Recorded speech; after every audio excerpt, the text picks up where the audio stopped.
Express the position vector R sub AB in Cartesian vector form. Kailangan lang muna natin, pag position vector, kailangan lang natin kunin yung coordinates ng endpoints ng vector.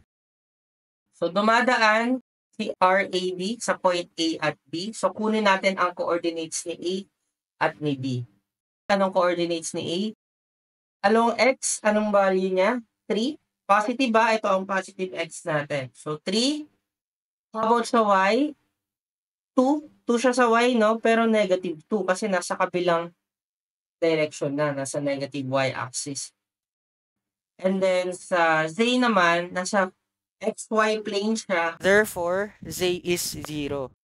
How about B? Negative 3. And then 4. Tapos 3 naman sa Z.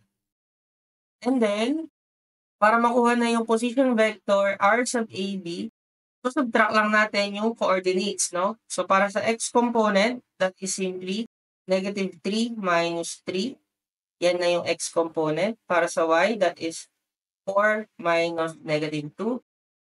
By the way, kapag kumukuha ng position vector, dapat pag nag-subtract ka, head minus tail lagi. Ibig sabihin, yung arrow, yun yung head, yung A siya naman yung tail. So, dapat laging head minus tail. Kaya, kung mapapansin nyo, meron tayo dito negative 3 minus 3. So, dapat mauuna yung nasa head.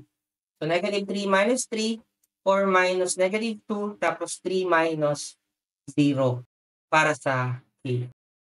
Okay, so therefore, ang position vector AB natin is simply negative 6i plus 6j plus 3K. Okay? So therefore, we can now answer yung questions. Find the X component. So ang X component mo ay ako, hindi pala nakita. Wait. Para makuha natin yung component sa X, ayan, head, which is negative 3, minus the tail, 3. So, negative 3 minus 3. How about sa Y? 4 minus negative 2. We have 6. And then we have 3 minus 0. We have 3. Kaya ang position vector natin is negative 6i plus 6j plus 3k. Okay, so we can now answer the question. Find the X component. So, negative 6, no? And that is letter D. Find the Y component, that is positive 6. And then, find the Z component, that is positive 3.